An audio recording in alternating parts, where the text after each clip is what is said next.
Guys, I'm sure you know me, but if you don't, I'm Helena, and I want to take you down the road of trying to find out who you are. So, I want to start off by saying school isn't just a place to learn, it's somewhere you can thrive. You need to find the people who make you feel like yourself. The most important thing is to be connected with your body and mind. Nothing is quite as destructive as not feeling like you are yourself anymore, wondering how you get back on track, and if you will ever see a semblance of yourself again. I hope that if you are in this slump of looking in the mirror and not knowing the person looking back at you, that you find something that sparks you back to life. Even if it's the smallest thing, I genuinely wish the best for each and every one of you. I have a dog, and he lives over at my stepmom's house, and I go visit him almost every weekend.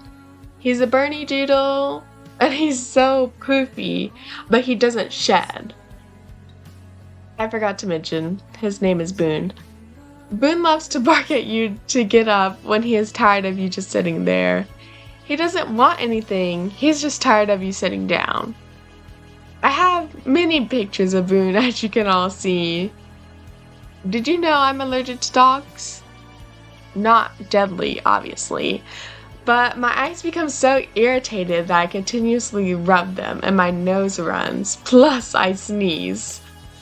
Even though I'm allergic to Boone, I still go see him all the time, and I cuddle with him as much as I can. Sometimes we experience discomfort, and we don't want to continue what we are doing. But discomfort isn't always a bad thing. Sometimes being uncomfortable brings a good outcome. Overcoming your discomfort can bring out a new person in you. At the end of my sophomore year, I decided to get into the engineering program. The reason I did this was because I wasn't sure what I wanted to do when I graduated, so I decided to see if I was interested in engineering.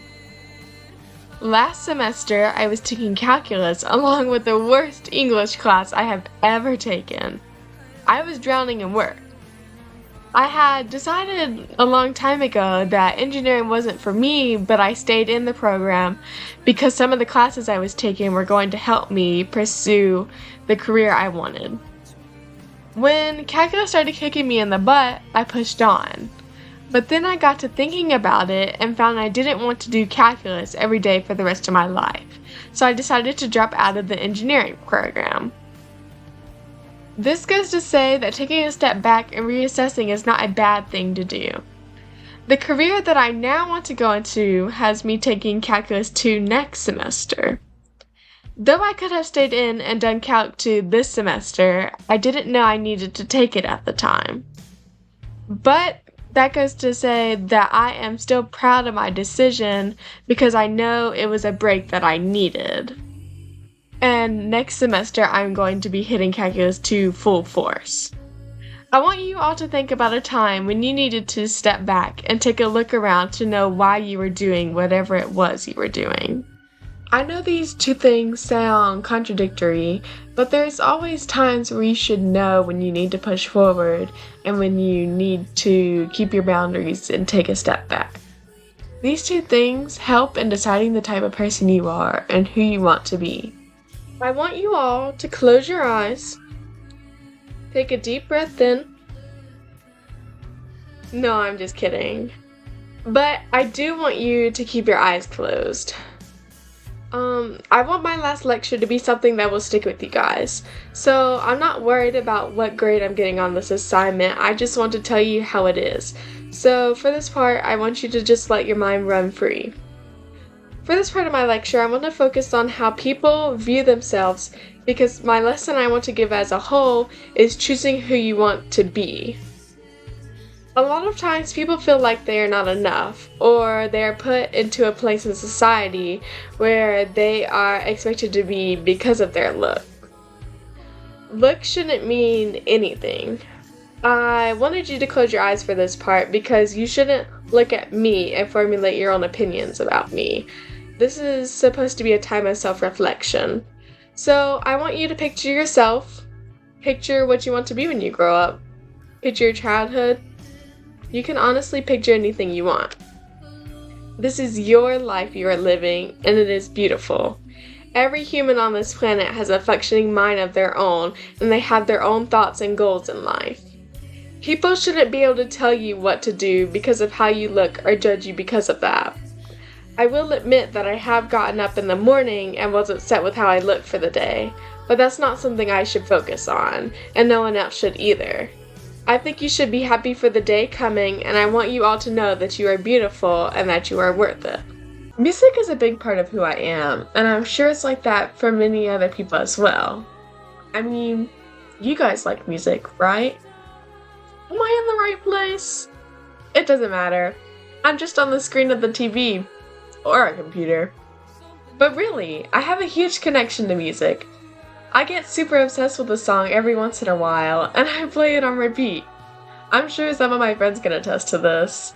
As I was typing this, I was currently listening to my then obsession song.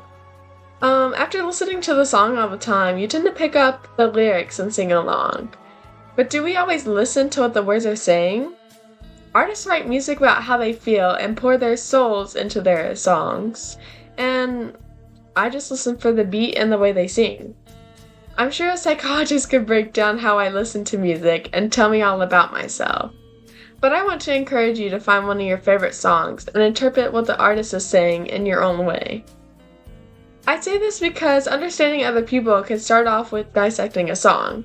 You never know what people are going through in their everyday lives, and to understand someone is to see who they are. I tried to start a thing where every day I would take a picture with my mom, but I got so many days in, and I just forgot and didn't continue. Having these pictures would be able to showcase each day of the year with her, and would have been amazing to have when I grow older. I sometimes try to start things like this, but I forget after a while and become upset with myself. Though I forgot to continue taking pictures, I should still be happy that I got some pictures of me and her out of it. Not continuing something that you wanted is not a bad thing. Sometimes life moves on and you forget, but that doesn't mean you cannot start again. Quitting something does not define who you are. Change is natural. There's a poem we have read in English called Mutability by Percy Shelley, and it says, "Naught may endure but mutability." This part of the poem really stands out because it's saying that you cannot count on anything to stay the same, except that change will occur. How do you become the person you want to be?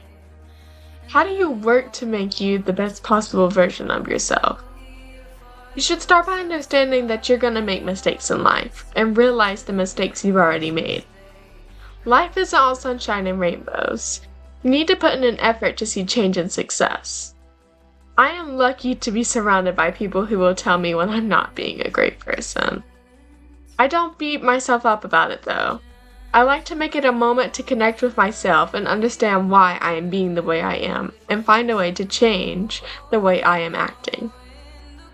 I am not the most patient person, and I have had many difficulties managing my patience. I have lashed out before because of it. It is not something I am proud of, but I continue to work on it. Change is viable for everyone. You don't have to be perfect. You just need to be you.